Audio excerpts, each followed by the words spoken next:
Hey aunties, it's Rex from the Tampa Bay Buccaneers, and I am ready to play. What's brewing today?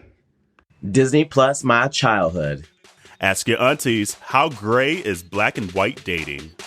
And Kaepernick and the NFL Round 2.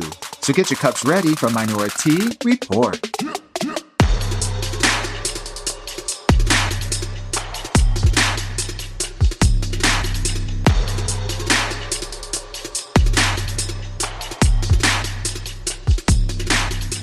Hey y'all! Hey aunties, how y'all Episode doing today? 40. Yes, I'm good.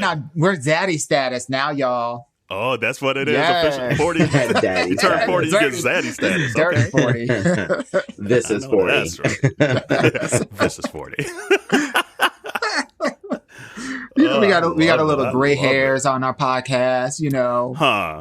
Them Clooney's popping out at 40. Exactly. Look, actually, and it's true, because just the other day, Physic and I were out at the bar, and I had on like a hoodie earlier, and so there was like some like white fuzz in my hair. And so Physic had got a couple pieces out, and he kept trying to pick this one piece. Turns out it was the gray hair. He started dying laughing. And I was like, it ain't no damn gray hair. Literally, kid you not, the next day I was looking in the mirror and I was like, oh, what's this on my head? Get off my... That's the gray hair. Yeah. Yeah. Baby. And when you find one, they start boo. multiplying. Girl, she hit 30 and it's just been like, bloop, bloop, bloop, bloop, bloop, bloop. It's been everywhere. So AunTea Jerrell gonna be up here looking like Uncle Ben pretty soon. Shut up. Baby, where your rights at? Uncle Ben. Look, better Uncle like Ben than Uncle Uncle Ben. Rufus. Look, How about that? Look. Facts. Facts. I died when I saw that, truthfully. I died when I saw that on the internet. Oh, yeah, they put Kanye two as damn Uncle much. Ruckus? Yes. Man. Uncle I'm Ruckus, telling you, the no internet relation. don't play. I know. The internet does not play. I mean, it takes like 5 seconds for something to go viral, then everybody knows and you Quick. see it. It's so true. But hey, community, hopefully your Monday's starting off well. Yes. Please download, subscribe, share with your friends, your family, all the above, your coworkers. If your coworkers, you know what? I feel like podcasts are like the office talk lately. Because like people, and I haven't shared with my new job yet, because I'm like, okay, can't give them all the tea yet. I got to fill it out. Got to show my worth first before they come and listen and hear all the stuff and sitting on my faces and everything that I'll be saying. But share with your coworkers, because it seems like everybody loves a good podcast. It's also like one of those things. It's like one of those things that like there's a lot of people that just aren't listening to podcasts. So it's kind of everything is an unknown. So, you know, it's really nice to be able to share, oh, this is the thing that I'm listening to and that's getting me up every morning with somebody else so they can get into it too. And then you have something and let's to share challenge the together. community this week too. Community, share that you're listening to MinoriTea Report on your Insta, on your Facebook. Yes. So people know what you're listening to. And then we'll tag us and we'll retweet it, story Post it, yep. whatever. Reposted everything. So help us out this week. Let's get the community challenge out there. Post that you're listening to this episode and let us know so we can need really to hear see it. all the community members. I out even there. noticed at the People's Choice Awards this year that there was an award for Best Podcast. Yes, I did see that Yeah, too. I was like, wow. We need to get up there. Yeah. Look, I said the same thing. I was like, oh, girl, that's going to be us one day. Yes, bitch. Yes. Speak it into existence. We've been saying that all Heck weekend, yeah. y'all. Speak it into yeah. existence. Mm-hmm. Yes. All the way there. Oh, and before we forget and get too far into the episode, we got to send a shout out to our boo, Rex. Thanks, Hey, Rex, for Rex. interesting in today. Yes, thank you, boo. And Rex is another random community member that I met at Market Days. So Market Days was just a good time, I guess, just randomly meeting people. So thank you, Rex, for that opening from the Tampa Bay Buccaneers. Market days, we were just hoeing ourselves all the way out. Bitch, Talking seriously. to anybody I was and letting everybody that know. would want to listen to us about MinoriTea Report. Exactly. And everyone seemed to, they're like, I agree, there needs to be this kind of voice out there. So Yep. that was the cool thing to hear, that people wanted to have a podcast that's similar to this. So yes, thank you, Rex, for taking the time for doing that. We appreciate it. Share it with all your NFL people. Yes. I had so many people that I talked to over this past, like, since the last time we recorded, that said just randomly, just brought up the podcast. And I was like, oh, wait a minute, you listen to the podcast? And it was so nice to hear that people were just sending that kind of support. So thank y'all for doing that. For sure. Absolutely. Exactly. Shout out to the community. Yeah. Because I even found out one of my volleyball girls, their mom listened to the podcast too. And I was like, oh, I still got a job. Okay. I'm okay then. The coast is clear. Right? And I coach at a private Catholic high school, an all-girls school at that too. So, they'd be like, listen here. Just Negro.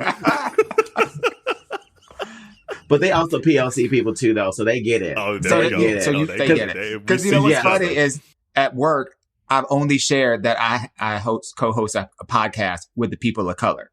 There's it's because they just get it.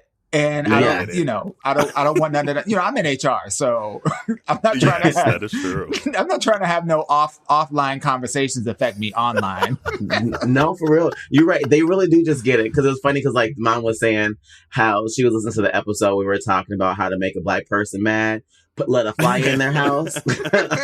And she was like, ooh, I relate to that. And then we probably had like a 15-minute conversation about how we get rid of bugs, buying the little wax things you hang from your ceilings that the little bugs fly to. Yes. Having like the spray raid ready to go. Like, tips of the trade. Come on now. Look, for real. Love it. Flies are horrible. They are. Don't get me started. Y'all saw that meme on, we're just on a side tangent this morning. But y'all see that meme where it was Luther Vandross? And he's like, this is what a fly sound like. And it's Luther singing and he goes by his mic and keeps on going. And so he's like, I can't even. I cannot. I was like, I can't stand this fucking internet. I can't do it. Oh my goodness. Oh my God. And it's funny that talking about the podcast, like, so this past weekend, like a week ago, my cousin, he lives about an hour and change from Atlanta. And we're only 3 days apart. So like I'm 3 days older. But every time I see him, he talks about the podcast. And he's like, man, I'm learning so much about you on this podcast. I was like, girl, I know. Well, I can't even call him girl because he's a straight guy. So yeah, man, I know. So what's up, Jerrell? He's the other Jerrell in my life. I have like 3 Jerrells in my life. But what's up, Jerrell? He just bought a new home, or they just built a new home. So they had like a housewarming last weekend. So that was fun to see all the cousins and aunts and things like that. But he was talking about the podcast too. I'm going to need him to send that name glow up my way. Shoot. Send that name glow up this way, Jerrell. Yes, right. I'm trying to be on your page. Let's go. I know he's like, the last few episodes, Jerrell's been behaving. I was like, I know, he hasn't been popping off as much, huh? Look, she been busy. She been busy at work. It's been occupying her mental. It has. It really has. I've been having to keep my last nerve on reserve for emergency cases only. So I haven't been able to give it to the podcast yet. Because I still have to keep my job the next day. So he was like, yeah, Jerrell's been kind of mellow the last few episodes. I was like, you know what? He kind of has. Like you say that. But then I was like, wait, no, he did go off on a tangent on one of those episodes where the third part of the intro was Jerrell's lit or Auntie Hennessy's lit or something. Yeah, she had the last 15 minutes of the whole podcast was all her. Girl. Yeah. She said, I gotta get a few things off my chest. Off my chest. I got time today. Oh man, I hear you on that. Whew.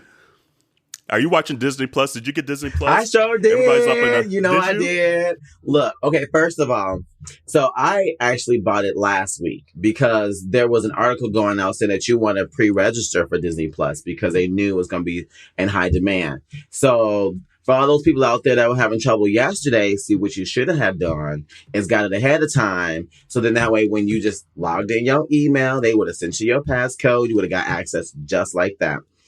Get in my whole life. What was the first thing you watched? So the first thing I watched was That's So Raven. Yes. And then I started watching into the future. Right. And so I started watching Raven's Home.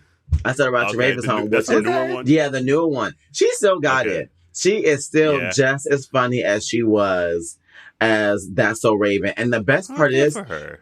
Like, you get all that comedic, like, Black mom, stuff that happens. Like, her daughter was like putting on some makeup and she like, look here, you better listen to me or you gonna get it. You know?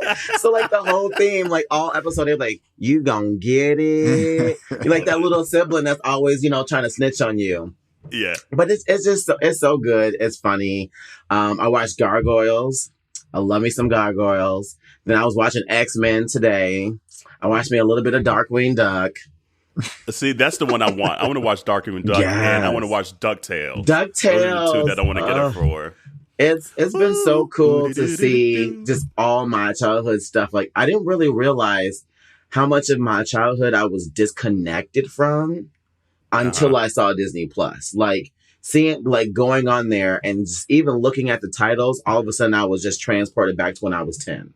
And I watched this movie, or when I was like 8 years old and I first watched this movie, or, you know, like, you could just all of a sudden just start feeling the memories just start to flood back. And it was actually quite just nice just to kind of escape from being an adult and just remember your childhood and be happy momentarily. Right, yeah. So, you know, I feel like we're leaving the golden age of streaming, though, because there's just going to be so many streaming platforms that you got to decide what you're going to spend your coin on. Before, like when Netflix was pretty much the only one, Netflix and Hulu, you're like, okay, I could get these two on top of my cable bill, or if you cut the cord and all that stuff. Now everything's getting so fragmented again that I feel like there's going to be a point in like 5 years where it's going to almost be like cable. And you're like, I'm cutting streaming. Like, I'm over the streaming thing because there's so much out there. And this person wants $12 and that person wants $8, or this company wants $12. This company wants $8. This company wants $5. And you're like, shit, I ain't got no more dollars. They were smart because they have a package for $12.99 where you get Disney Plus, you get Hulu, and you get ESPN Plus as well for $12.99 a month. Which is not a bad bundle. That's not a bad bundle at all. The only issue was you don't get the Hulu Plus or the Hulu Live. So you could only get those three. And so I have like the Hulu Plus, which gives me the no commercials. Crazy. That's Dewan just held up his phone. And we talk about Disney Plus right now, and he just got a fucking Disney Plus ad on his Instagram. That's crazy. It's so I can't. wild. I can't. They be listening. They be listening. Mm-hmm. Baby. Big brother. But I agree, though. At some point, I think we will get away from streaming just because everyone is starting to really kind of separate from cable. Like, I mean, HBO, Showtime, FX, ESPN, like everything. Because they used to all have the contracts with Netflix. They used to put all their stuff on Netflix. Now they're taking it away from Netflix, launching their own shit. And now there's going to be like, it's literally going to be cable all over again, except now you're paying even more. They found a way to get us to pay for these separately. And we're going to be paying even more in like 5 years because everybody's going to have their own streaming thing. Because NBC's coming out with a new one next year. Someone else is coming out with another HBO Max or something is coming out. I'm like, it's gonna force cable companies to really innovate. That's what's gonna happen because you're right. People are gonna get so fed up with like how many streaming services there are, especially if they start getting more cracked down on how you share your logins. Because and they are. I saw an article the other day on that. I mean, they say that every year, but they haven't really done anything yet. Because I saw Netflix said now what they might do is every time you log in, it sends a code to your phone that you have to enter. And after so many times, like it redoes it again. Or you have to change your password so often now. Like almost kind of like your Windows and stuff like that. Like every 30 days, new password. So it's going to force people to either have to continue to give out their password or be like, you know what, I'm tired of texting you with my password. You're going to have to get your own Netflix or something. I did share mine with my cousin Jada. I did share it with her, and I shared it with her yesterday. She was like, "You gonna slide that my way?" And I sure did. And then she messaged me today, and she was like, "So how many people can be logged in at the same time? Because I don't want to add it to all my TVs, and then you be SOL." And I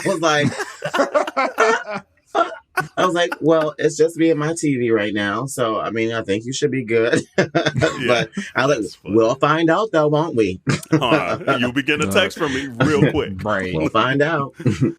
I just shared my Stars login with my friend Joan out in Seattle, and because I don't really watch it all throughout the year. I really only have it. Do people watch Stars anymore? For Power? Power. Oh, that's Power. about it. Yeah, you're That's right. that's about literally that's about it. So I just keep it, and it's for their that. last season, ain't It's it? the last season. So I just so I literally watched the entire season between Friday, Saturday, and Sunday. And then they're coming out with the last season in, I think, January, February. So that'll be it. And then I'll get rid of Stars. But what I will say is that a lot of these networks that are coming out have some really amazing programming. Absolutely. Like I have CBS All Access, and they have the new Twilight Zone from Jordan Peele. Well, it's not new anymore, but they have the Twilight Zone from Jordan Peele, which was amazing. And then they also had the Star Trek series. I forget what it's called. I heard that was good too, because isn't the captain? Is she a black woman? Like the main captain of she's a black woman. Well, she's not really a captain, but she's up there. Okay, the shade is real. Okay. I don't know nothing. It's just that's not I don't her know role that nothing she's about playing. no Star Trek or no Star Wars or nothing. She was on the way to captain, but had a little turn. So she's not a captain. She's a woman on redemption. I'm the captain now. Okay. But it's really good. But when they only had that one show, because I really wanted, was it Discovery? I think that's what it's called, Star Trek Discovery or Voyager or something like that. I don't watch nothing on CBS. That's the only, but see, that was the only thing until they had, so when they had this, when they introduced the Star Trek, because it's now, I think, its third season, I want to say, I was like, it's not enough for me to pay the subscription to just watch one show. Now, I did that with Power because I'm supporting a black man, but I'm not doing that, putting money in somebody else's pocket just for that. The only Star Trek I liked was the one with Zachary Quinto. That was the movie. I think he's adorable. That was the movie. That was a one. Right. My dad was a big Star Trek. He still is, actually. He had all like the VHS tapes back in the day, and that took up like a whole bookcase. I can do the Trekkie sign. Is that what it's called? The Trekkie sign? Mm-hmm. Yeah, I think so. That's it. Mm-hmm. Now I'm not a Trekkie or anything like that, but I do like science fiction or whatever. But all that to say about CBS, when they only had that one show that I was interested in, I was like, I'm not paying my dollars for that. But then when they got the Jordan Peele show, it's like, okay, now it's worth it. Now that they got two shows that I definitely am interested in watching, I'll definitely go ahead and pay for that subscription. It's good. Yeah, I hear also Netflix is now teamed up with Nickelodeon. Oh, really? Yeah, they teamed up with. Yeah, so Netflix is teaming up with Nickelodeon now to get all Nickelodeon stuff on there. Oh, I want to see the old school, all that. Look, and to release some new shows on Nickelodeon. Look, all I know is they better put Taina on there because I want to see some Taina. And I want to see some Cousin Skeeter on there too, bitch. Like, let me tell you. Yes. I forgot about Cousin Skeeter. And some Gullah Gullah Island. Yeah, Gullah Gullah Island. Hey, Gullah Gullah. Gullah Gullah. Love it. The hair in your hand. Hurry up. Things that we plan. Anyway. I used to love that show. That was my Saturday morning show when I was at my grandma's. And she'd make us some grits, some eggs, and bacon in the morning. Put on some Gullah Gullah Island. And that was one of the one shows she let us watch because it was a black family on there. So she was like, okay. All right, you good. Yeah, they had locks. The mom had locks too. So she was like, black, black, Caribbean black. Yeah, she let us watch that. But you know what? She didn't like Gumby. Was it called Gumby? I don't know what it was. I loved Gumby. Gumby. Oh, I loved Gumby. Oh, my grandma was not having Gumby. She was not having Gumby. They would just slide all around. Yeah, and Pokey. And they have like blockheads. She was like, he doing the mouse. No. Oh, I loved Gumby so much. Oh, that just took me back. Aw. I want to watch Gumby. But anyway. But we'll see. Like, I think I'm going to get Disney Plus. I'm not getting Apple Plus. I already have Netflix. I already have Hulu. So we'll see what gets What's the difference with Apple Plus? I don't know what's the whole deal with Apple Plus.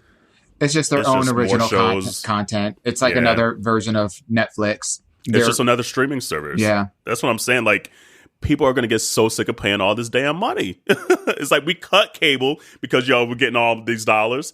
Then for a few years, we found a way to save some coins. And now y'all getting all these coins again. Y'all some slick mouth. I don't mind paying for the different ones until I reach the same amount I would be paying for cable. If once I reach that amount, then I'm like, no, something's got to go. My sister used to work for Comcast. So, we had the plug. So we just, we got access to everything. Then she left. And I was like, you got me out here with these common folks now, like being basic and stuff. I had access to everything. Now I got to ask for logins. I got to pay. Ugh. Yes. Y'all see who was let's change topics real quick. John Legend's the sexiest man on earth right now. He's cute. I like it. He's adorable. He's very, and I love the couple of him and Chrissy. Love them together. The sexiest man alive. I mean, they couldn't give it to Idris 2 years in a row. Why can't they? Why not? You deserve it. Why not? Right. Look, first of all, they doing this whole everyone gets a trophy participation thing. I don't like that. Okay? Nope. Like, I don't care if it's the same person for the next 10 years. They still sexy. Let it be the actual sexiest man. Like, I just feel like it's a disrespect. Like, how do you go from... It's almost like you're saying Idris ain't live anymore. I mean, as long as he's alive, then he should be the sexiest man alive. I mean, it's in the title. Either him or Jason Momoa. Right? But I will say this, though. Right. I mean, if John Legend's saying to you, bitch. You damn right he'll be the sexiest man alive. Yes, ma'am. And there go my panties. Here you go. Right. There you go. T-shirt with no panties on. His face just looks like a forever 3-year-old to me. So there is nothing like sexual about that at all. Not a forever 3-year-old. What is that cartoon that they always compare to? Arthur. What is he? Arthur. What is it? Aardvark or something. Yeah. The internet be playing John Legend. And then have that fist all balled up. Like, I'm going to be sexy today. No, even Chrissy today, be like tweeting him with that same Arthur meme. I'm like, see, that's couple goals when like publicly you just clowning your spouse, but like, hey, you can't clown my spouse, but I can clown my spouse. Mm-hmm. Yeah, no, I mean, congratulations to John. I mean, he is cute in his own way. Besides Idris could get it then? Like, who else besides John and Idris is the sexiest man right now?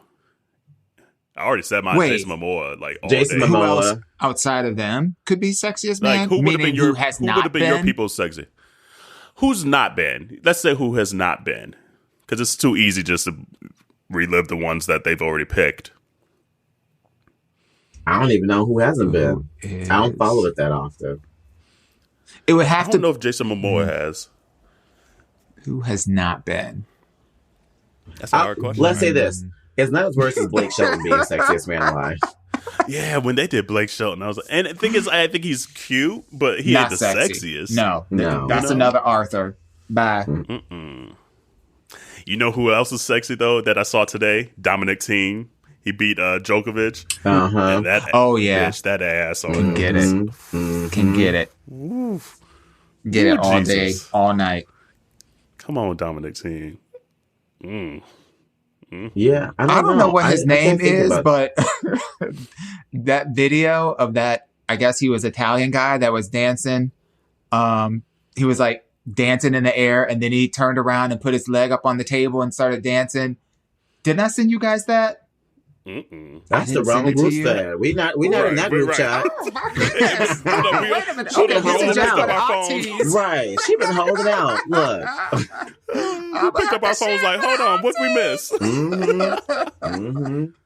Was Michael B. Jordan named sexiest man alive? Ooh, Michael B. Jordan's a good pick. Yeah, he's a good pick. He's a good pick. He is so fine. Winston Duke is another one. He's a sexy man. Remember Winston Duke from Us and you know who Black can still Panther? get it? Ricky Martin. Who's that?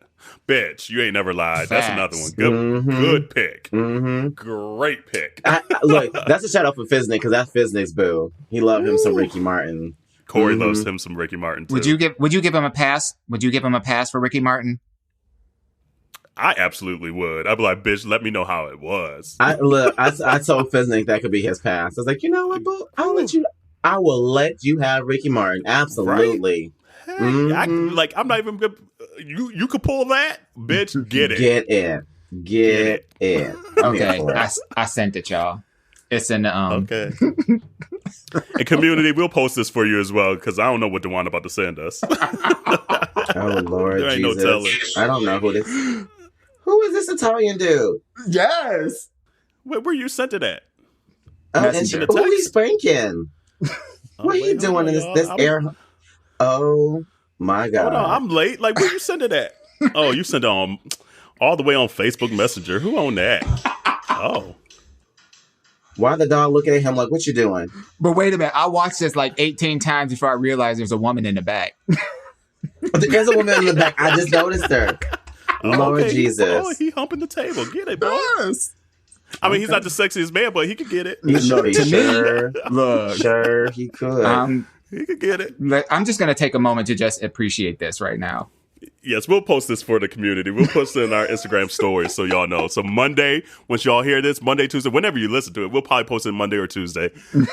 So y'all can see this Italian man getting his life on this table.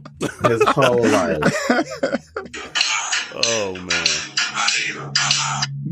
Oh, ow, ow. All right. What were we talking about? I'm sorry. The sexy men. Oh, okay.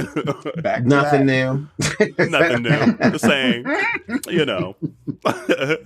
I know people be like, Smithy always be trying me. By the way, Smithy, what's up? Sorry for trying you for the Washington championship teams. He said, like, so last episode, community, I had made an off-the-cuff comment saying that Washington doesn't win anything in sports. Oh. Sorry, Smithy. Oh. And Smithy heard it and made sure to let me know that Washington has been winning a lot lately in hockey, the WNBA, the baseball. So whatever. We tried it. My bad. Oh man! Speaking of sports, you see that dude that body slammed old girl at Popeyes, looking like the WWE. Oh my God. Wait, how you said That- speaking of sports, and then you talked about body slamming at Popeyes? Like the WWE. Have you not seen this video? No, what happened? Okay, so Bitch. homegirl, 55-year-old white lady, she gets overcharged for something at Popeyes. She goes back in, and something happened where she started wilding out. Okay, so she's yelling at the people behind the counter. They're yelling back at her. She starts throwing the N-word around. Oh, Now, mind you, where did I say she was? In a Popeyes. So she starts throwing the N-word around, and then people start getting their cameras out because it starts getting hype. Fast forward, the chick starts walking her way out the Popeyes, and then old dude from behind the counter picks her up outside of the Popeyes, lifts her whole body up, and body slams her onto the concrete. oh, Like if once you watch this video, you're like, what the hell is happening? It's cringeworthy. It is very cringeworthy. And there's a All of whole But it's just like, all once over again, some- people calling out people they name. Don't be saying Fact. that word. fact. That word. I mean, Now- like, me, my mom, and my sister had a whole conversation about this. Because like, on the one hand, I said, and you know, I'm Miss Prim and Proper, but some things do, I do have to dig in a little bit. I said, I bet she'll think twice the next time she wants to use that word. facts. And I said, I'm saying that with a preface that I'm not condoning his behavior, because I think that his behavior was absolutely uncalled for. Now, what you don't see is if there was any kind of scuffle or interaction between the two, because all you see is a video of her getting body slammed on the outside. So if she put her hands on him, then it's a wrap. But I don't think that she did. And based on what the internet's been saying, she didn't put her hands. All she did was use the N-word, which is bad, but it's not worth somebody putting their hands on somebody. And there was a whole bunch of people that are just like, she got what was coming to her because she used that word. And I don't know that she got what she deserved. maybe he just saw the Harriet Tubman movie and then was also triggered because he had heard it so many times in that movie. Right. So then this person in real life then said, he was like, oh, hell no, not today. Not today, Jesus. He wasn't above it. He was below it. It's above me now. Not today. Not today. I'm below it. They said when they go low, we taking it to the flow. Huh. I mean, I don't condone violence either. Like, especially against women like that. You shouldn't be hitting a woman like that. However, there's repercussions to these actions and words that people be saying. And I said it a couple episodes ago. Right when you think you've lost an argument, for white folks feel like once they lose an argument or can't say anything else, they know they can always utilize that word to piss you off and to try to piss you off. And it's so upsetting. So I don't let it trigger me. I at least try not to. Because it's just like, that's what they want. And I already beat you in the conversation. I beat you in the argument. I beat you at life. So I'm not about to let you make me stoop to your level. I'm not going to do it. Jerrell's back. Try not to. I sure will. You gonna get the consequences of your actions. Oh, that's what you want? Okay, here you go. And guess what? You ain't gonna be able to handle it. Look, you'll think twice next time, won't you? Jerrell, can you handle it? Look. And no, it's funny because people be like, "Oh, you crazy," and they'll laugh, and I'll be like, "Yes, I am." Like, absolutely. I own my crazy, and I'll be the first to tell you that I'm crazy. So that's my warning. Like, if you know I'm crazy, don't do it. Don't do it, because I will go there with you, and I'm gonna push you to see how far you gonna go, and I'm gonna make sure that I win. Period. Pooh. There you go. Let me just make sure I have some. I got bail money. I'm ready. Let me make sure I got some bail money sitting around here somewhere. So when I get that call from Seattle, like, okay, I got you. You gonna come on out? It's like, we got you, boo. We got you. Look, it's the same week that. Did y'all see the same video that Trina was at a store? Like Trina, the rapper, the baddest bitch, and someone called her the N-word, and she went off in them in the store. And so it's just like, people, stop saying this damn word. I think also everybody is heightened emotionally right now. And yes, whereas if you probably did this, let's say 5 years ago, before 45 was in the office, if you probably said something like this, it probably wouldn't have escalated. But people are so emboldened and brazen. You're seeing all of these racial, just these heinous racial acts happening, from language that's being spewed to, last week we were talking about, the Ku Klux Klan, or whatever the group is called. That's the low rent Ku Klux Klan that was filming in front of the Emmett Till Memorial. Like, they are so emboldened at this point. And, I was telling my sister when we were talking, I was like, here's the thing that you got to realize is, while it doesn't justify you putting your hands on somebody because they're using words, don't be surprised if you catch the wrong one. Because not everybody's going to be using their cell phone and being above it. There's going to be somebody that's going to catch you at your level, and you're going to get what they give you. Popeyes and body slam your ass on the ground. And they'll be happy to go to jail. And they'll feel very satisfied, and you'll feel very bruised. I'm fortunate to learn, coming from the ghetto, you got to make sure you be sneaky with your shit. So I will catch you outside. How about that? I'll catch you between your home and your car door. I'll catch you in the bathroom. Jerrell know the steps. I sure do. Jerrell the kind of fighter. She put her keys in between her knuckles when she get ready to fight. So she'll be Wolverine you. Oh no, I've literally choked someone with my lanyard before, girl. Look, trust me, she used the whole lanyard. Yes, sure have. Sure the hell have. Mm-hmm. Were you at a conference? No, I was at a gay bar in Minneapolis in the bathroom. I can't stand you. Community, please do what we say and not what we do. I'm just gonna put that out there. Please do better. To be fair, that bitch had to hit me with a car though, so she got her ass whooped. She deserved it. See, yeah, she deserved it. Broken legs. She tried to run me over with a car, so yeah. Whew. Sorry, Becky. I'm so ghetto. Lord. Stop! You're making me look bad. I'm okay. Welcome back, girl.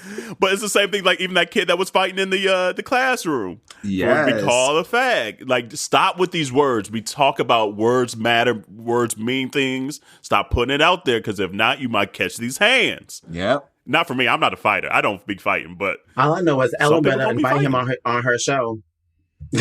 Come on, Ellen. Yeah. Look, you all about LGBTQ, support and all the rest of that stuff. Look, the young man was standing up for himself. But she can't play any of the audio. He was cussing all the way through it. You can't play none of the audio. You don't have to play the audio. You just play the video footage. That's it.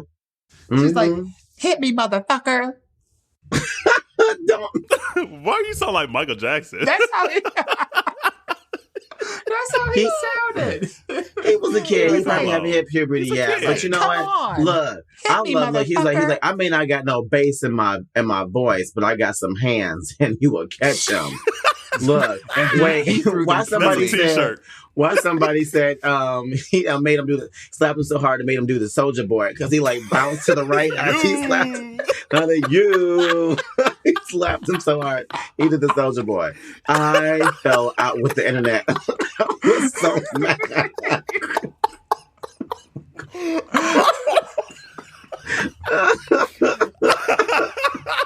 They say you.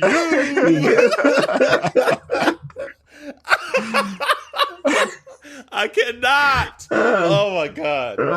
Oh my goodness. But on a serious note, though, speaking on this subject here,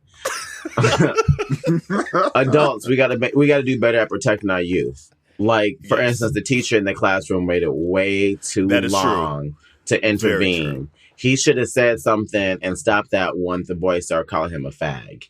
And it wasn't the first time he probably said that to him. Exactly. And, so that kid should not be punished at all because there was an adult in the room that should have handled the situation and they didn't do their job. And so he handled himself and he did what he needed to do because no one else in there was stepping up for him. So adults, like I've said before, protect our youth, y'all. Like you see bullying happen, you need to step up, you need to intervene, and you need to make sure they're okay. Whether it's, homophobic remarks or racism or sexism or whatever the case is, you see the youth going through, step in because they're supposed to just be enjoying life and living life. I can't imagine being a teenager today. I can't imagine with all the stuff that they have access to and all the kinds of influences that are impacting them on a daily basis from social media and from like their friendship groups and all that. Like, I can't. I don't know how they can do it. It's just a bad age. Like, it's just everyone's just mean, it seems like, at that age. Because everyone's still trying to figure themselves out and try to, I don't know. It's just a weird age. And I agree. Like, just social media has added another layer of how mean people could be at that age, They could like influence so much on social media and put snaps out there and TikToks out there and sending people's nudes to groups of friends and things like it's crazy. They shouldn't be sending no nudes at that age. Like, stop it. It's illegal. But it's just like, it's illegal. It's illegal. Mm-hmm. So it's just like, but it's just crazy what people are doing to manipulate their friends and what they think are friends at that age today. I do like the fact that the internet has rallied around Jordan and showed him a lot of love. And I hate the fact that it comes off the heels of him like assaulting someone. But at the same time, he was standing up for himself. And, I was telling my mom, because we were explaining to her, she just got back from South Africa. And so she had been out of the loop, for the last 2 weeks. And we were telling her about this. And I was saying, for a lot of people, it takes a long time before someone probably like Jordan to stand up for himself. And he probably felt like he had no other option but to fight. He said, all my life, I had to fight. Like, I love me some Hopper, but I kill him dead before I let him beat me. And that was the point he got to. So that was the point. She said, like, everything you even think about is going to crumble. So you said, let's rumble, bitch. And the killer part about it is that that kid, first of all, nobody even knows who the kid is. Everybody knows Jordan. But that kid will be forever known as the kid that got beat up by the guy that he was bullying that entire time. So his whole high school career is over. His life is frozen in that moment now. Exactly. Like you peaked. Yep. Bye, bitch. Right. You, Gary Coleman. Oh, who's Coleman? Coleman. Is it Coleman? Gary Coleman. You know the little. I know who he is. I thought you said Cold Man. I thought you said Cold Man too. I was like, girl, you got this name all wrong. Look, I'm not known for my recollection of names. You all know that. I'm just saying. You get the gist of what we're trying to say. Who that little girl is? Oh, you mean that little girl, Summer Walker, who just canceled her tour? The remaining her tour? Who is that? Everybody told us to leave Summer Walker alone. We ain't going to leave her alone. No. Because half of us don't even know who she is. Well, she left everyone else alone because she canceled her tour, so. Sure did. You wrong she said, this ain't good for my anxiety. And I was like, okay, sis, I felt that. You know. Yeah, and that's very true. After listening to last week's episode and listen to that, I do feel like I came off a little harsh.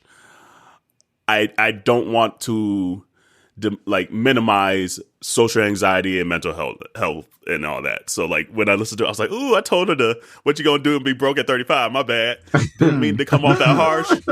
But my point was just like, hopefully you're taking the steps to put people around you to help you. And if social media is what's giving you anxiety, get off of it. Yeah. And continue to tour, though. Continue to make your money. So it's sad to see that she stopped the tour because it was just too much for her. And hopefully she puts herself in a situation that helps her anxiety. And if I don't know if she's going to be able to bounce back from this, though. Because this is the first time she's canceled before, too. And you know the cancel culture. Once you gone, right. You gone. Especially after you spent your coins. But like, I wanted to spend my coins to see you, and you canceled. So bye. I'm out. Like, why would people want to if you've canceled before? You know, it just rubs people the wrong way. I'm happy for her, though, that she is strong enough to make that decision because so many people will just continue to go through because of the money and because of the fame. True. And then all of a sudden they find themselves in situations that's very true. Where they missed the warning signs. At least she was like, this is a warning sign. I see it. And God is telling me that I need to have a seat, you know. And that's actually really smart. So, I mean, kudos to her to being able to recognize and knowing her limits. Because my limits may not be her limits, and her limits may not be your limits. And, you know, and we all have a different limit. So, you know, she just reached hers, you know, and maybe if she takes this time, she can learn to grow. So that way she can be able to handle more. Or maybe she just doesn't, she finds a different spotlight to, you know, to be under. It doesn't have to be this high beam, you know, and it doesn't have to be a light, then a spotlight that people put her under. It's just like, no, you control the spotlight you want to be in. If this is where your music is and this is where you want to stay at, then keep it here. If you want to be a SoundCloud only person, be a SoundCloud only person, you know. Even if people love if people love your music, you know, stay there as long as you making yourself happy. You know what I'm saying? I hope she's taking the right steps to get the help. I hope she's not just quitting it and going back to like her house and just sitting there. I hope she's finding the help that she needs to address the mental health issues that she's currently having about being famous and touring and all that stuff. So I wanted to bring that up just so people don't think I'm just an ass about the situation. So. But another thing we've been told this week is people missed Ask Your Aunties last week. And they're like, y'all didn't do Ask Your Aunties? We had to take a week off for our mental health. Right. Because these questions be getting deep. Oh, my gosh. Jesus. We have a whole roster of Ask Your Aunties. And please keep them coming. Like, we want to hear them.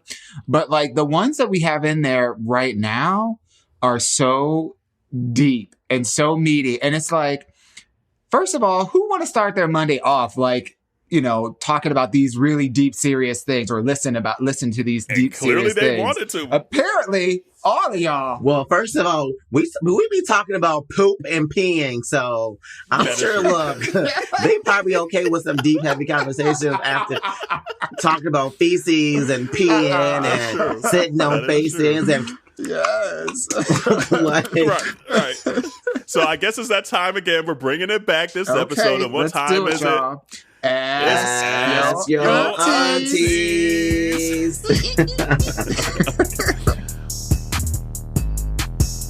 have it up. I could get it. You want to read it? Yeah, Here we go. Go ahead, read it, boo. Okay. Okay. I'm not ready. I'm honestly not ready for this question. Me either. So here we go. It says, if nearly every black queer celebrity or athlete is partnered with a Caucasian lover husband, are they sending a signal that other black queer men are not suitable partners? I want to go first because if I go last, I'm gonna talk myself in a whole different area. So Go for first it. thing, I just want to remind everybody that so much of the LGBTQIA community consists of white people.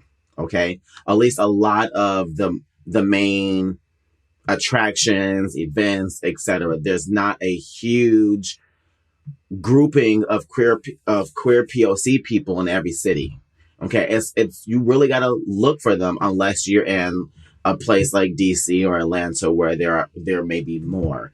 Like for instance, here in Seattle, we've had to create spaces for us in white spaces because of the fact there isn't just one place that we can go to find other POC people here in Seattle. Okay, so when your pool is not when your pool of people is that big, it's easier to date outside your race. Okay, especially being a queer POC person. You know, we make up a very, very small group of the LGBTQ community. All right. So it's easier to find someone of a different race. Now, that doesn't make you any less black or anything else, because guess what? At the end of the day, you're black, or whatever ethnicity you may be. You are still said ethnicity when you go to sleep and when you wake up until you draw your last breath. Okay, so fighting for those rights and also dating outside of your race doesn't make you any less than who you are. And one of the things, and this is my 2019 slogan, thanks, Corral, is you don't have to be this or that. You can be this and that. You know, you can be pro-black, but you can also be inclusive. You know, you can also believe in diversity. Because if we're only pro our race, there's no room for diversity. There's no room for inclusion. And then all we're doing is just separating ourselves, and we're creating segregation again. Now, I do believe it's important that we show and support same ethnicity love, like Black love, Latino love, Asian love, Native American love, like those couples, because it's even that much more harder for those to exist. Okay. But I don't think it's right for us to down someone for being in a relationship of someone of a different race, because it's so hard to find someone in the same race in the gay community as is, where especially you live. if it's a healthy relationship at that. Do you think that that's more? Do you think that that's more for, like, it's more difficult for black men, black gay men specifically, when you think about like the totality of the gay male population? Because I see a lot of Latinos, you know, coupled up with other Latinos. I see a lot of Asian men coupled up with other Asian men. And of course there are interracial relationships with, I said it right that time.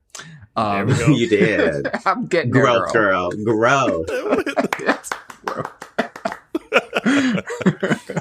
I'm not going to say For it new again. community members, check some old episodes. Right. How Dewan struggles with that word. Hard time. But I just wonder if it's more prevalent within the black community, or are we just hypersensitive to it because we're black? I think there's a lot of things to that. You know, one, I think that you will see it more often in the black community, again, just because of the fact that, like, one, how not often it's talked about in our community. First of all, being LGBTQIA plus or whatever is not something you hear about. And it's still, yes, even though 68% of black Americans are pro LGBTQIA plus rights, there's still a lack of conversation in our own community about the acceptance of gay folks or queer people. So get that right, people, to judge. Just throwing that out there. Sorry. Right. Exactly. That's actually where I got my facts from. Accept the LGBTQI community. Y'all just don't know. So anyway, go ahead. Right. Yeah. So, so there just needs to be more Subliminals. conversation about it for it to be the norm. And then also, again, like I was just saying, like there aren't a lot of just POC places where POCs can just gather. Like when you go to a gay bar, you look around and you see this, like I said before, the speck of pepper and the sea of salt. You can see the faux other black folks like that, but then everyone else is white. And so it's easier to fall in or meet someone or date someone other than you when there aren't many options. And just because you see another black person doesn't mean you have to be with that person or you have to date that person. That person can be completely opposite you. So you don't need to settle. So at the same time, like, don't settle for just anyone just because you want black love. Like, love is love. If we really preach love is love, then it shouldn't really matter at the end of the day. Every time I see a prominent black gay man on television or whatever, I always hold my breath, waiting to see what his partner's going to look like. And if his partner is black, it's just like, I don't know that it doesn't have to be a right or a wrong thing or whatever, but it's just a reaction of the times that we're living in and to this question, more to the point of this question. It's like, I breathe a little bit of sigh of relief, like, whew, okay, he with a brother. And if he's with a white guy, I'm just like, here we go. And it has absolutely nothing to... I just said it has absolutely nothing. I'm just giving you like my first impression. And I'm not saying it's good or it's bad. But do you think people have the same reaction when they see you walk down the street? Do you think they have the same... With Adam? Yeah. Probably. I know I get it with Fisnick. I know. Yep, I know I get it too. I mean, we've experienced it in Atlanta. Like Fisnick has firsthand experienced it on that end in Atlanta. You saying that, yeah. Mm-hmm. So I mean, like, I know it's a thing, and DeWine, I'm kind of with you too. Like, I used to, and I'm not. You probably didn't say these words exactly, but I used to feel guilty a little bit for not being in a black love relationship because I felt like I was not, I guess, giving other people who look like me a chance, but it had nothing to do with that. Like, I've dated black, Asian, Native American, Pacific Islander, white. Same. I've dated all sorts of people. Same. And I'm all about vibes. Like, I'm all just about a personality and, do we have a lot in common? And you don't to be honest, up either for 6 months. I don't. 5 months. So 5 months. He said, I gave it up, but don't kiss me in my mouth. I did say that part too. If I did give it up, don't kiss me in the mouth. Which is a killer part because it's not like he's making any noises while he's having sex either. So exactly. What that mouth do? What that mouth do? But the truth is, like, and before I met Fisnick, and I said this on the podcast before, and I've also said this to him, like, before I had met Fisnick, I was looking for black love because I was also tired of explaining to a non-POC what it is. Daily struggles. Mm-hmm. Yeah. Because that is real. Absolutely. Absolutely. There's just a whole nother level of acceptance and just like relief when you know that your partner just gets it. Yeah. Because half of the relationship is teaching. And like, and Fisnick, and I don't want to take away from Fisnick. Fisnick is not naive. For someone who didn't grow up in America, he understands a lot. And that's just simply just being a good person and knowing that you should treat people with love and kindness and respect, So like he understood a lot as well. And there are some things I do have to explain, but for the most part, he came pre-made and I was like, thank God. And you ain't from this country? Like, how the fuck does that work? Right. So, I mean, it's interesting. I watched A Different World. I watched A Different World. Wow. And Martin and everything. But I keep going back to the word suitable in this question. And the first thought I had was just like, someone found me suitable though, And so I feel a lot of times in POC communities, we've just been almost taught through centuries that we're not good enough. Yet someone, even outside my race, found me suitable. So if we have this stigma and this weird thing about interracial relationships and things like that, yet someone outside my own race found me suitable, that's awesome to me. Like, I don't know, you know? So if someone outside my race found me suitable, everyone inside the race should be like, okay, we are suitable for whomever it is. It doesn't matter the race, creed, blah, blah, blah. However, I know it's not that simple.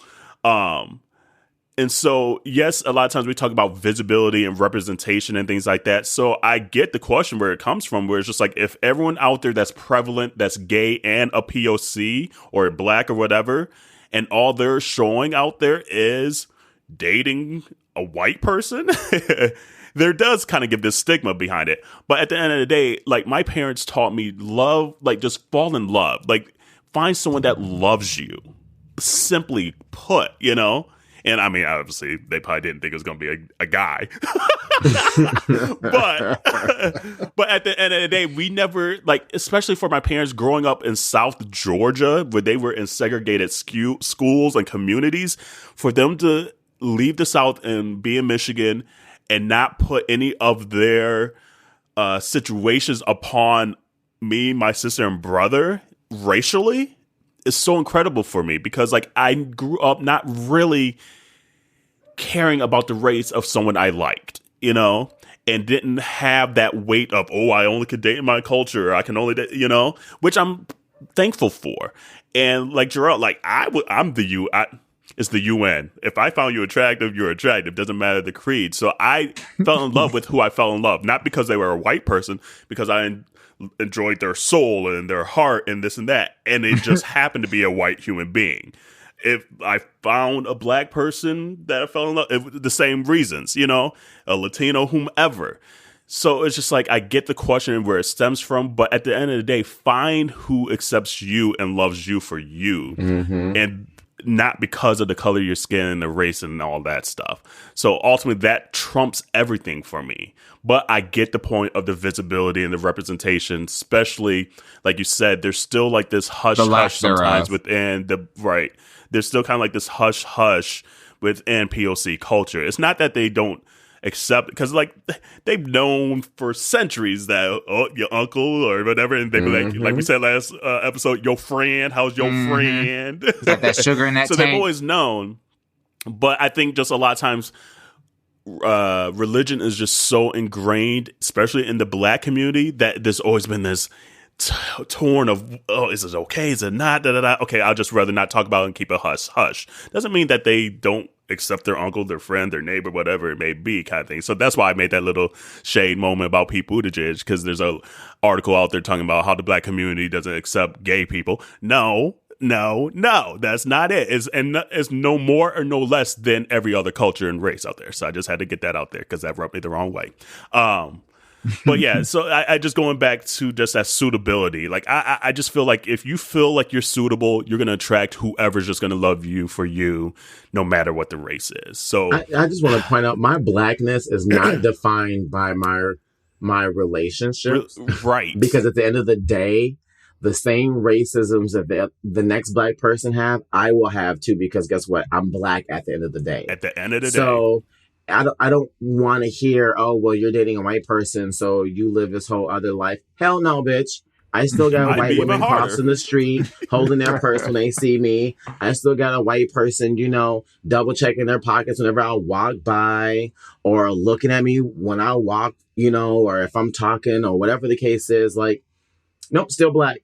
Still black. I still got the same issues just as the next black person does. So my relationship doesn't make me any less black. Period. This is the, see, community, y'all got these deep ass questions, which we actually enjoy. Like, because it makes these conversations out in the open. Like, we have to get these conversations out there because these are legit questions that people have day in, day out. And if we don't talk about it and talk through the fears of it and the stigmas of it and things like that, we'll never get to an evolved state as a human race, honestly. I mean, relationships are hard. I mean, you guys hear us often on this podcast talk about relationships and compromise and understanding and effective communication and all the rest of that stuff. Like, what I mean, need from you is it does some understanding. Girl, look, don't get me started. Come on. But I mean, it's true. I mean, relationships are hard. And so if you are so caught up in, you know, a person's skin tone or color of the skin or height, dick size, eye color, hair color, whatever the case is, you're limiting it yourself because of the fact that it's so hard. Open up. Ooh. There's just a lot of puns in that last just sentence. a hole. There was a lot. And I'm not talking about your legs. I'm talking about your mind. Okay. Talking about your soul and your heart. Look. Miss Chastity Belt over there, Miss 9 months. All I'm saying talking is, about look. over your legs, but I'm keeping mine closed. Right. But don't, like, I think Jerrell nailed it earlier too. Don't get me wrong though. Like, dating a different race and culture, there are some things that they don't understand, and there's things I don't understand. You know, and it is a learning situation where you'll be like, okay, that goes on. Oh, that goes on for you too. Okay, why do you do this? Oh, why do you do that? Da da da da. So there are some communication issues that you got to overcome and make sure that you're open to understand each other. There is, you know, culture barriers. I mean, that stuff is real. It's Definitely. I mean, like Fiznik and I have our things where, you know, like he grew up one way, I grew up another way, and so like we don't think the same way, or we don't see eye to eye, and then all of a sudden we'll be fighting about something, and then we're like, okay, we need to just talk this out. We need to figure out where you're coming from, where I'm coming from. How do we meet in the middle, and then how do we move forward? You know, I mean, like, interracial relationships, as pretty as they may look like, or interesting they may look like, there's a lot that goes into making them happen, because there's work, just like any relationship. So just know you're suitable nonetheless. It doesn't matter your race. When I think about what the question is asking, like, does it make it seem like, you know, like black on black love is just unsuitable? I almost wish that we could just change the narrative of what we're asking, and really just say, I want to see more representation of black on black love. Because I do feel like the way that the question is worded, and it's good intentions, and I get where it's coming from, because I totally get it. The way that it's worded, it's almost as if there is this subtext of black men are going out of their way to date white men. Right. And I don't believe that is the case all the time. Now, certainly there are people that are out there that have certain biases, and that's just what it is. But I don't think... I mean, help your credit score go up. I mean, do what you need to do. But I feel like the narrative that, you know, because we see so many interracial couples between a black guy and a white guy, whether they're a celebrity, an athlete, whatever they are, it somehow like changes the fact that there are hundreds, if not thousands and hundreds of thousands of black on black couples that are out there. And, you know, I remember when Netflix came out with that series, what was it called? Styling Hollywood, starring two black, you know, creatives in Hollywood, you know, that have been in a long time committed relationship, husbands, etc. You know, and I was like, yes, that's great to see that different, you know, to see something different than what we've been seeing this entire time. And, you know, let's be clear, we've only really started seeing an influx of gay couples in the media mainstream for the last, 5 years, maybe, 10 years at a max. And the diversity agenda with that representation has only been within the last 3 to 5 years.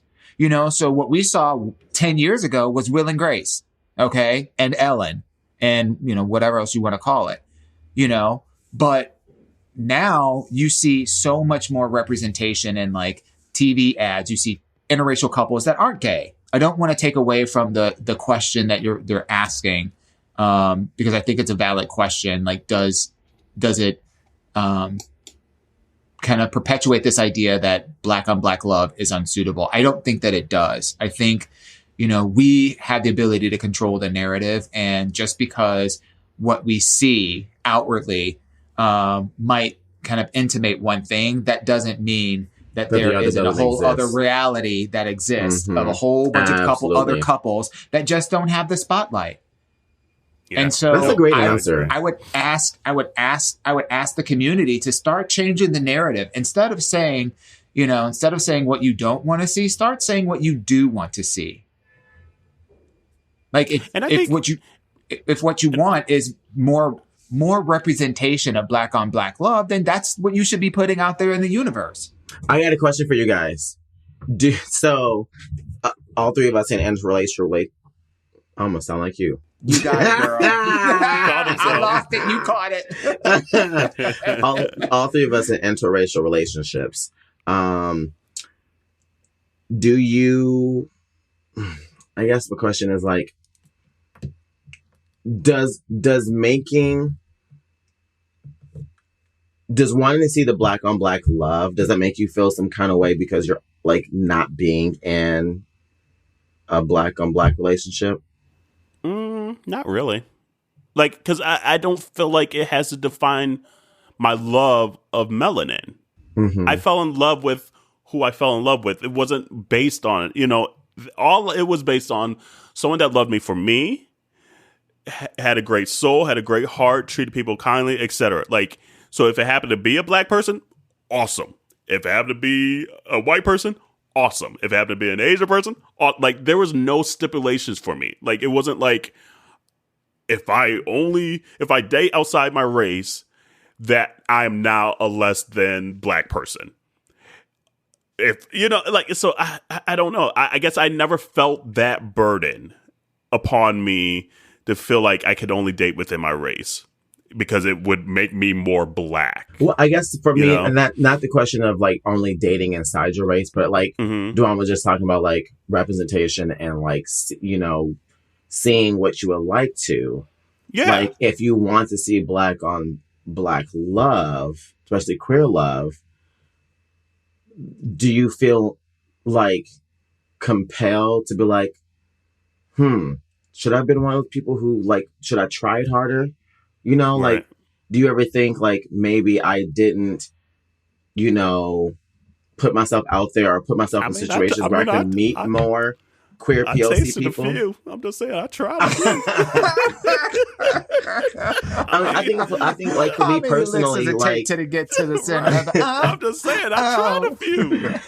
I mean, for me, like I come from one snow bunny state. I came from one snow bunny state and moved to another snow bunny state where there were literally just there's just lack a lot of melanin, point blank. No, I completely agree with and that so part for there, I just didn't have the option to, date more within my own race. Okay, yeah, doesn't mean that there wasn't any that I didn't, because I sure did too.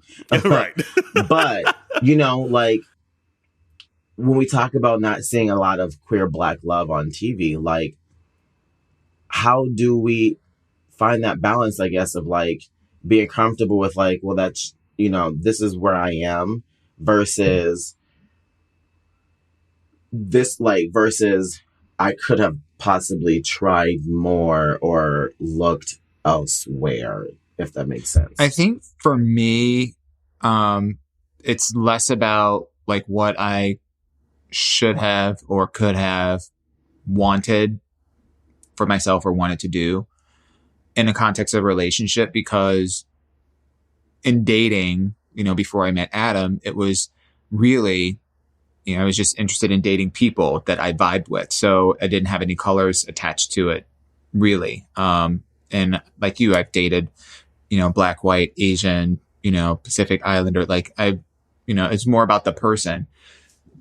I personally want to see more black on black love, because I also understand the subtext and the self-hatred and the self-discrimination that happens within the black gay community and within the black community against black gays. And so for me, it's so important to be able to show for other people even though I'm not in a mixed race relationship, because I wasn't going to try it, try saying the word.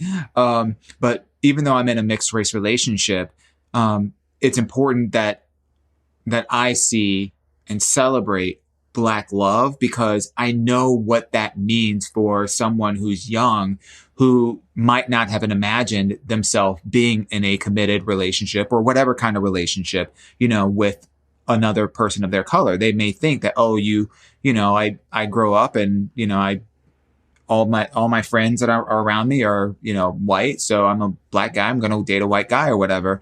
And I think it's important for that kind of representation to be out there. I also think it's important for that representation to be out there for straight people to see that Black men can love other Black men, and that there's not we're not perpetuating a kind of narrative through the lack of that representation that you're only successful, you're only going to find true happiness, you're only going to find a sustainable relationship if you date outside your race as a Black man. Because I do think that there's something in our community and I also think as long as you're putting yourself in the light that you also want to see. So like us having this podcast, I'm hoping that little brown skinned boys and things like that catch on to this podcast and be like, you know what? Boy. Here's 3 successful Black men that aspire to doing better for the world and for their communities, et cetera, et cetera.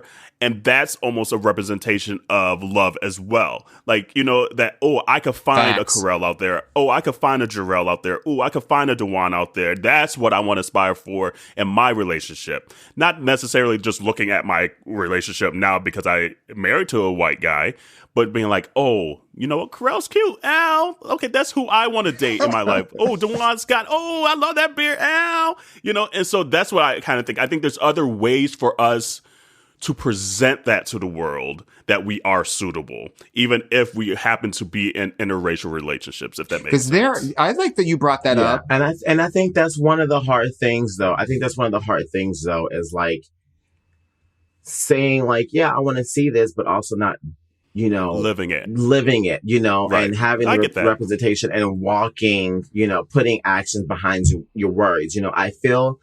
I get where some people can feel like a sellout or feel like they're not Black enough or whatever the case is. And that's why I want to ask these questions, because there may be some people who do. I mean, there were times where I felt less than because I was not dating another Black person. And I've also had people make me feel less than because I was dating a white person, Right. But like you said earlier in this conversation, we have to have these conversations to normalize it.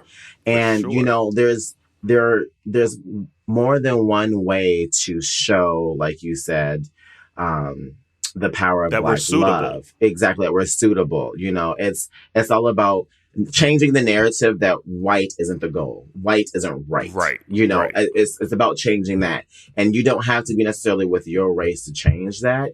You just have to make sure that you're suitable. That's what I keep going back to. Is like they found us suitable as well. Like they was like, I want me a chocolate man too. I mean, where it shows up for different though. At least in my experience, and I'm sure you guys can relate. When you're dating, when you're hanging out with your friends, that is a microcosm of the totality of your life, because it's kind of one thing. But like when you are dating that person outside of your race and you decide to bring them home, that's where it starts to hit. That's where those feelings start coming up of, should I have been dating a Black guy? Yeah. Or if this is the third white guy that I brought home to my family, even though I dated a gang full of, other people in the meantime, but, the people that I brought home is, Tommy, Johnny, those things, Timmy, those things, Bobby, Ricky and Mike. Right. We see each other. But when you bring that person home, and again, you think about it from the perspective of your family, because you want those two worlds to mix, it becomes, I can say honestly that it becomes an internal struggle. It's like, here we go. Now I got to explain a couple of things to these people. I got to explain some things and prepare him. Don't miss out on your blessing though. If you found someone that loves you, don't miss out on your blessing because you're trying to fulfill other people's expectations of what you should your life should look like and what it should be in this, because you might end up with a lifetime of loneliness because you're trying to fulfill other people's wants of what love should look like, you know? Yeah, I guess I'm totally agreeing with you with that. I think what I'm saying is how does it show up? How does this kind of comment about what's suitable show up in people's lives? And it shows up in who you pursue to date, which is what you're talking about. And it's also who you decide to bring home. Yeah. You know, and those are two totally different dynamics, because if you think about it, a lot of, especially gay men before, and even today, there's still, you know, a lot of people that are closeted, you know, but it's very easy. It has not, maybe easy is not the best word, but, you have a lot of men who lived very closeted lives, who had, when they went out with their friends, they interacted and operated one way. And then when they were home with their family, they interacted and operated a different way. So I do think that there's two dynamics. And if a person is feeling that when they're bringing somebody home that's, you know, of a different race, you know, that's just something for them to explore.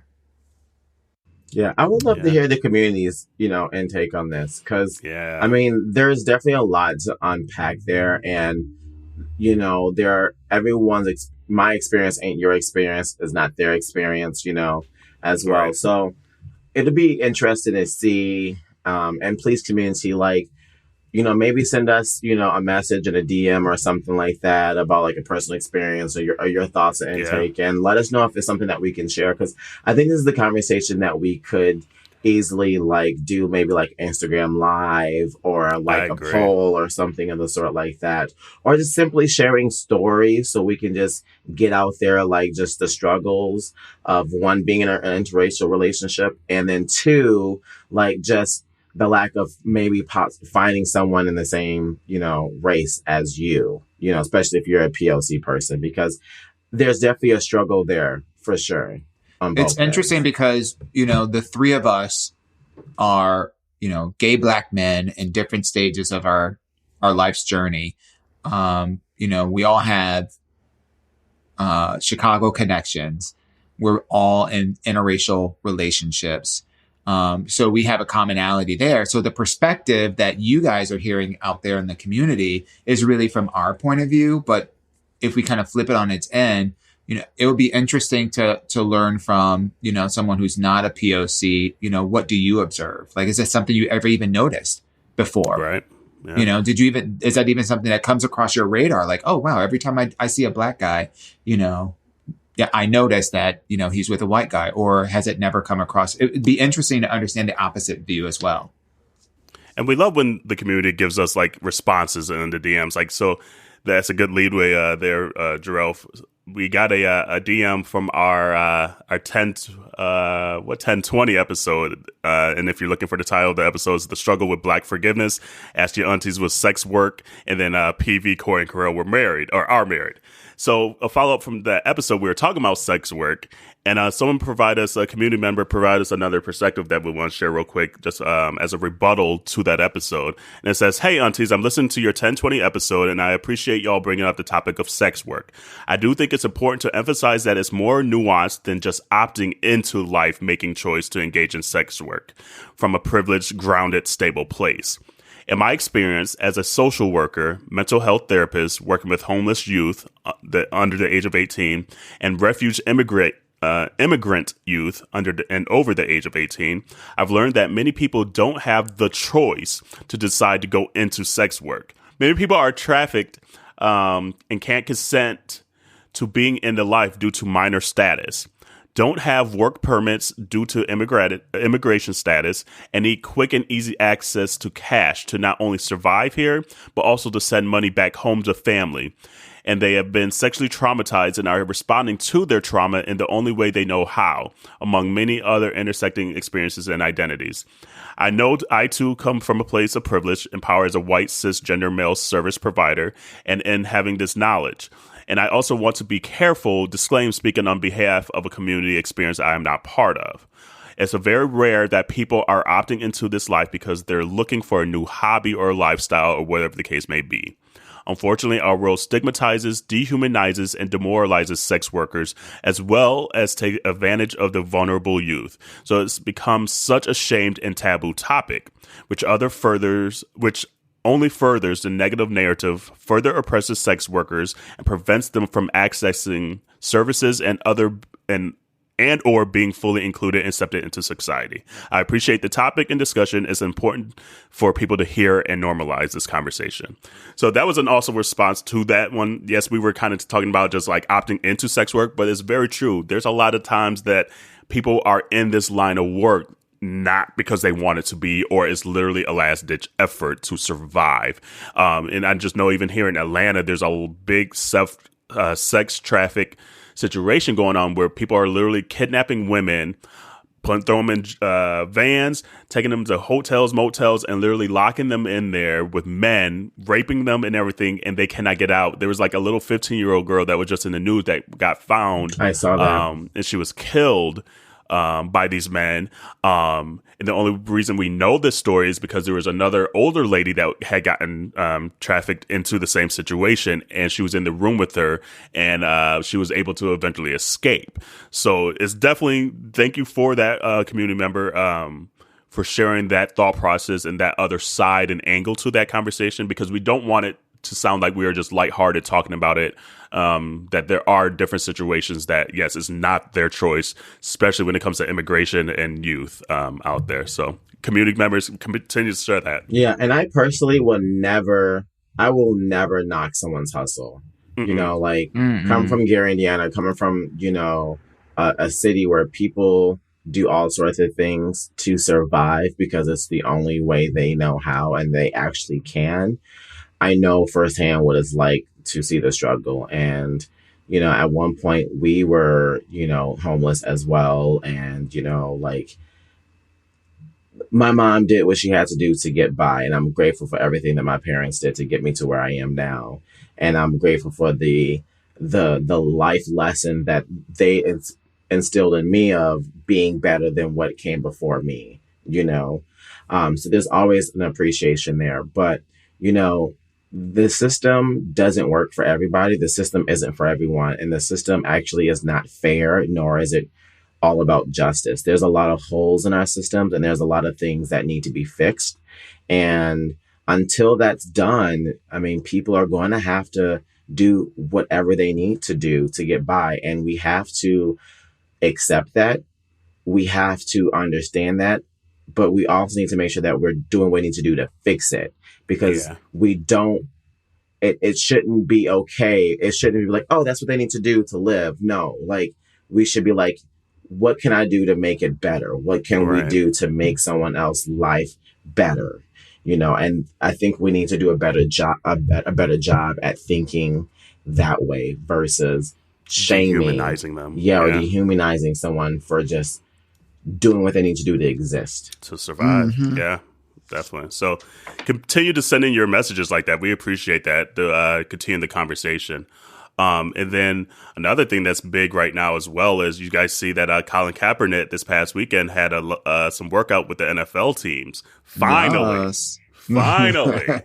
The pressure. Dear God, 3 years later. So it's just like about time. But then is it too little too late? Or are you happy that he finally got this opportunity to try out with teams?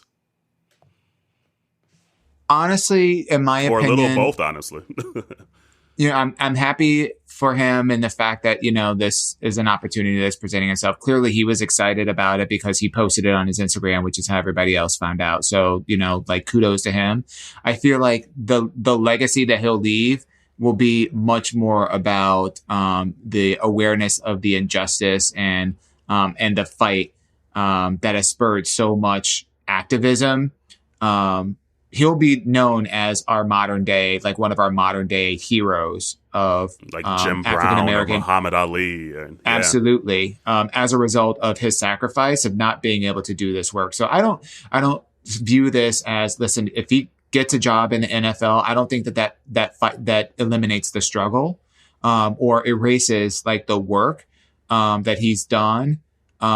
and clearly that's what he loves to do. He likes to play football. And he wants to do that for a living. So that's what he wants to do. And just like Jerrell said, I'm not going to knock somebody's hustle, but I don't want people to confuse the issue like, oh, just because he's, got a job now. He's got a job, that means that all the ills that he's been using his platform to call attention to that lost him his job have gone away or have been solved in any way.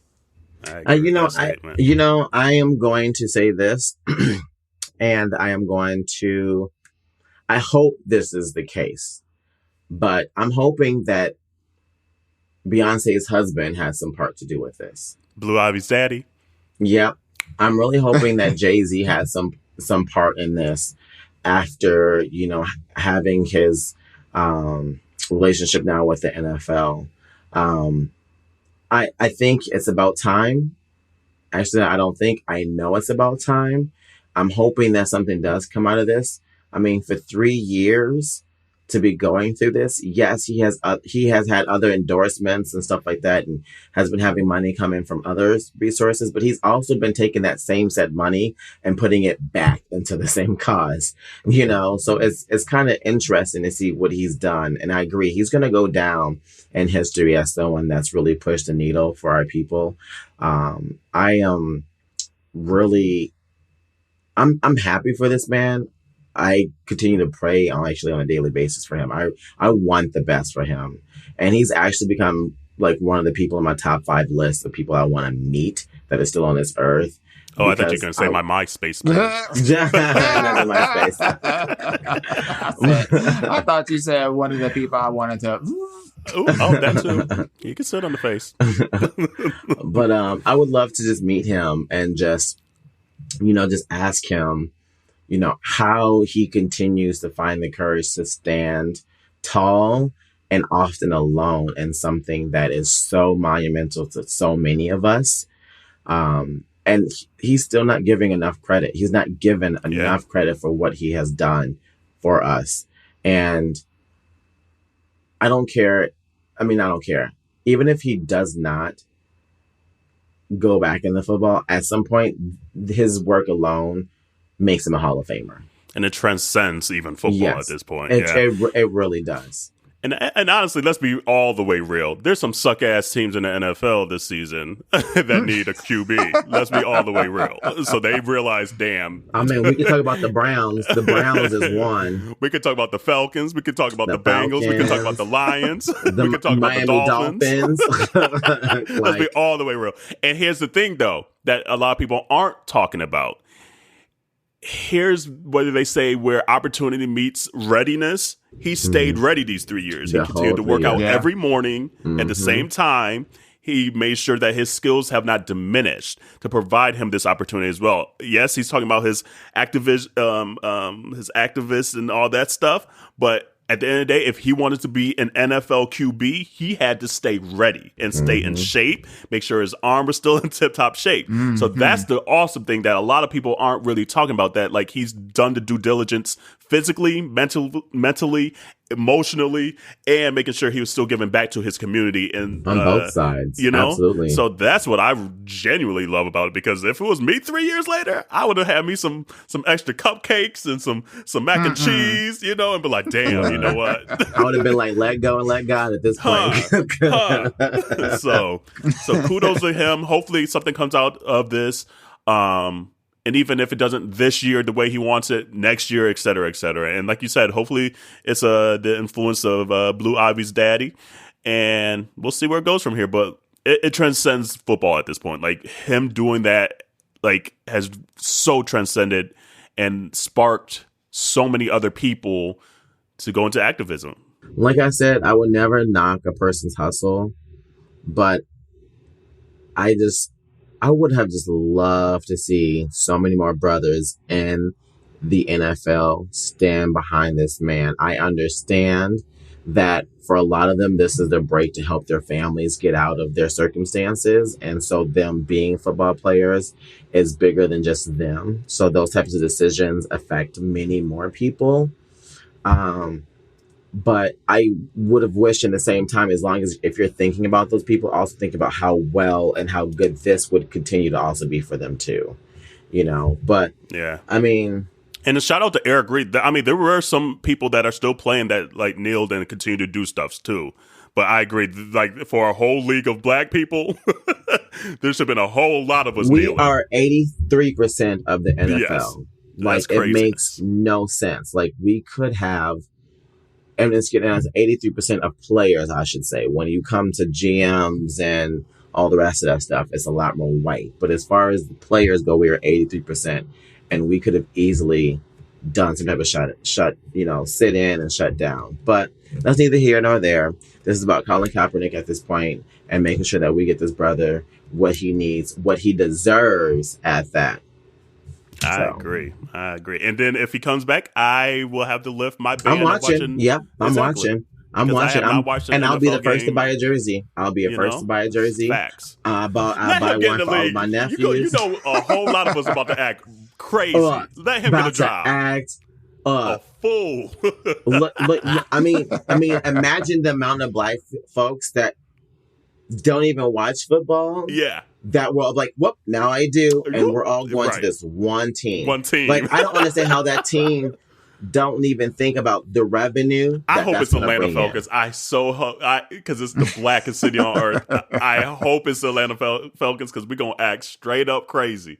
See, I want it to be the whitest city because we need more black people in white spaces. So I want it to be a white. I want it to be a white place so we can show up and be like, all right, we in here now. I see you, Cal. Can't nobody tell me nothing.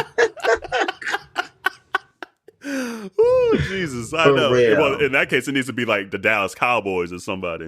I mean, they got Prescott. But he ain't no cap. He ain't true for nobody. True. It needs to be like the Jacksonville Jaguars, Yeah.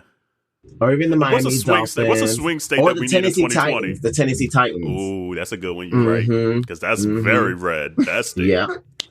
Right on that. Can I shout out real quick? Hey, Dom, I just saw he had posted on his IG story, Popeyes application, question number 3, can you fight, yes or no? You know what?